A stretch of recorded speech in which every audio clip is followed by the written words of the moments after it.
اللہ تعالیٰ کے اس قرآن کی مضامین کی ہمارے مصلیین سننے والے اور سننے والی اس کے ترجموں کو جانتی اور سمجھتی تو ان کے دل پر اس کے گہرے نقوش اور اثرات مرتب ہوتے ہیں۔ رسول اکرم صلی اللہ علیہ وسلم نے اللہ تعالیٰ کے پیغامات کو پہنچانے کے سلسلے میں جن تکالیف جن مشقتوں کا سامنا کیا ہے اس کا اس پورے قرآن میں صدائے بازگشت آپ کو سنائی دی۔ رسول اکرم صلی اللہ علیہ وسلم نے جب اللہ کے پیغام مختصر سی بات اس کے بعد زکوٰۃ کے سلسلے میں کر دوں، جب اللہ تعالیٰ کے توحید کے پیغام کو پہنچایا تو معاشرے میں اور سماج نے رسول اکرم صلی اللہ علیہ وسلم کو کاہن کہا، مجنون کہا، شاعر کہا، اور لوگوں سے کہتے تھے یہ تو مجنون ہے، اس کی باتوں کو نہ سنو۔ رسول اکرم صلی اللہ علیہ وسلم فرماتے ہیں کہ مجھے اس دنیا میں سب سے زیادہ جو تکلیف ہوتی تھی وہ یہ ہوتی تھی جب کوئی مجھے پاگل کہتا تھا، مجنون کہتا تھا، شاعر کہتا تھا۔ کئی مرتبہ ایسا ہوا میں پہاڑ کی چوٹیوں پر چڑھا کہ اپنی جان دے دوں، لیکن آواز آئی اور میں نے نظر اٹھا کر کے دیکھا تو یہ خطاب کر کے فرمایا گیا، یا محمد، اے محمد سر کو اٹھاؤ۔ دیکھا کہ جبریل امین آسمان پر ہے اور پورا افق کیا ہوا ہے، اور انہوں نے رسول اکرم صلی اللہ علیہ وسلم کو تسلی دی کہ اللہ نے آپ کا انتخاب کیا ہے، آپ ایسا نہ کریں، اللہ آپ سے انسانیت کی ہدایت کا کام لے گا۔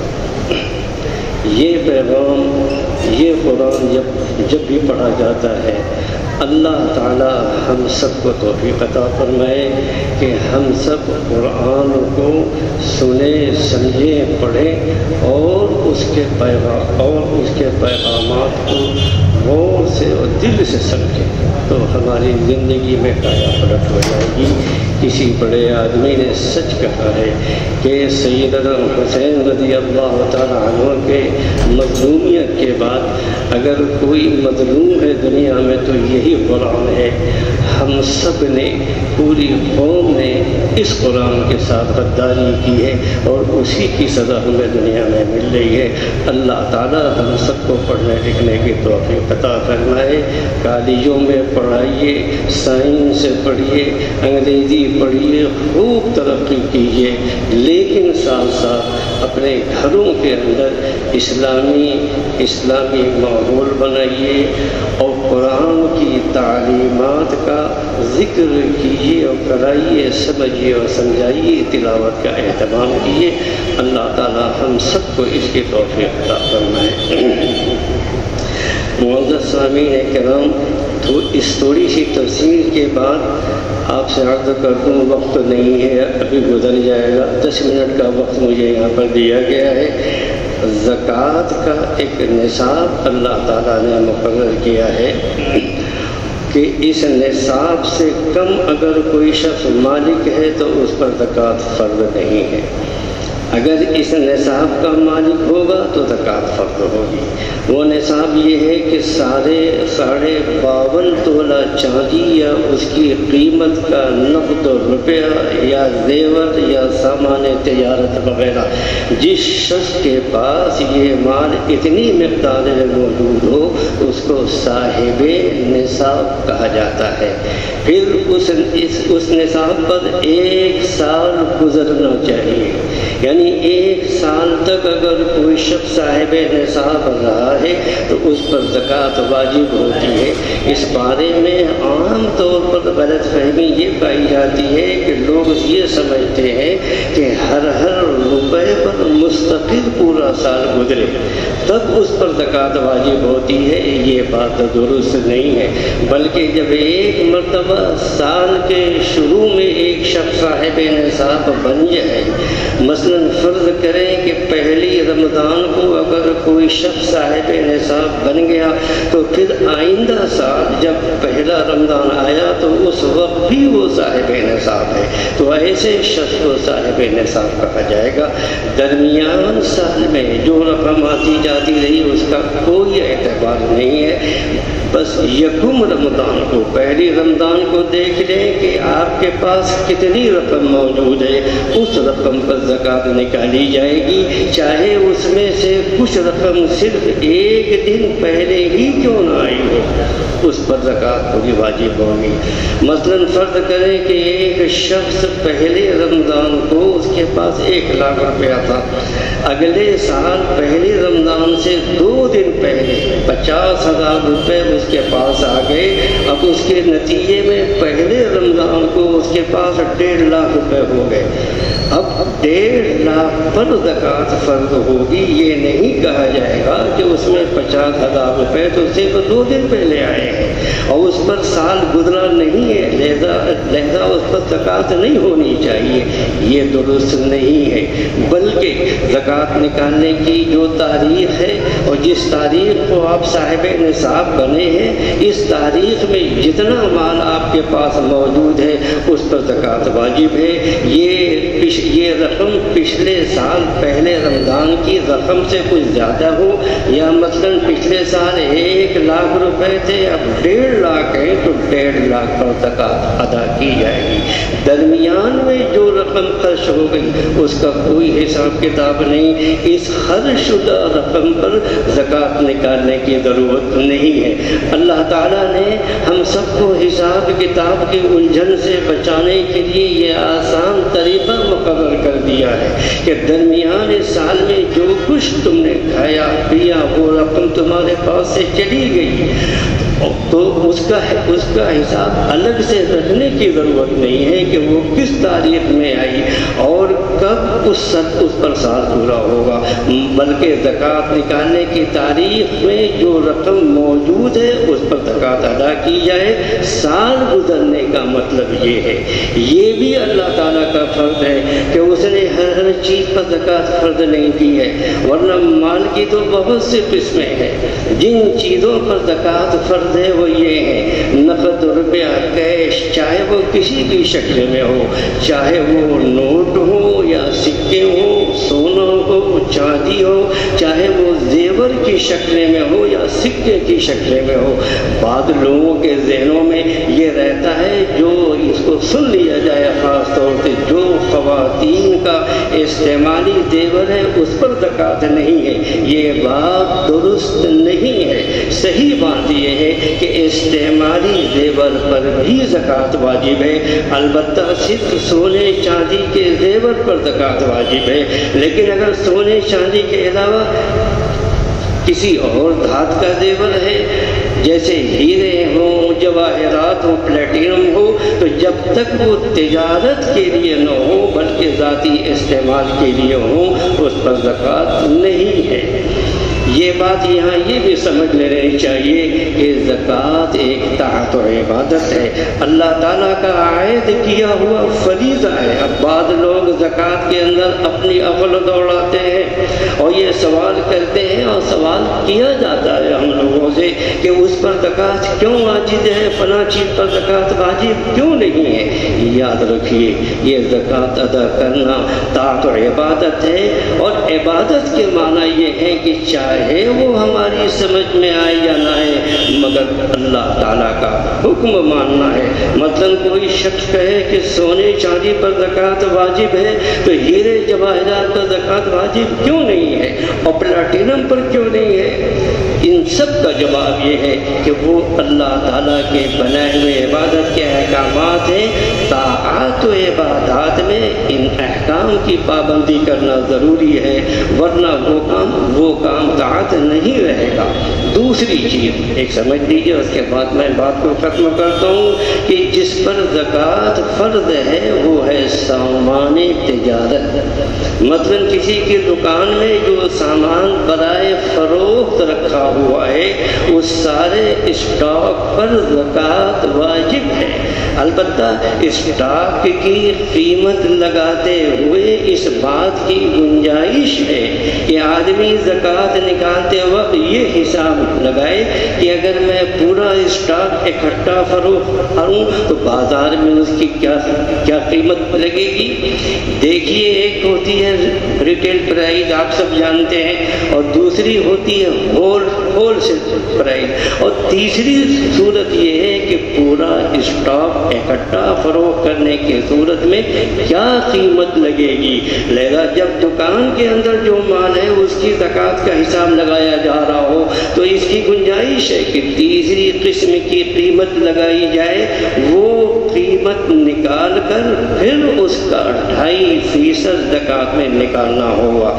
البتہ لیکن احتیاط اس میں ہے کہ عام ہول سیل ریٹ سے قیمت حساب لگا کر اس پر زکوٰۃ ادا کر دی جائے۔ اس کے علاوہ مال تجارت میں ہر وہ چیز شامل ہے جس کو آدمی نے بیچنے کی غرض سے خریدا ہو۔ لہذا اگر کسی شخص نے بیچنے کی غرض سے کوئی پلاٹ خریدا یا زمین خریدی یا کوئی مکان خریدا، گاڑی خریدی اور اس مقصد سے خریدی کہ اس کو بیچ کر کے نفع کماؤں گا، یہ سب چیزیں مال تجارت میں داخل و شامل ہیں۔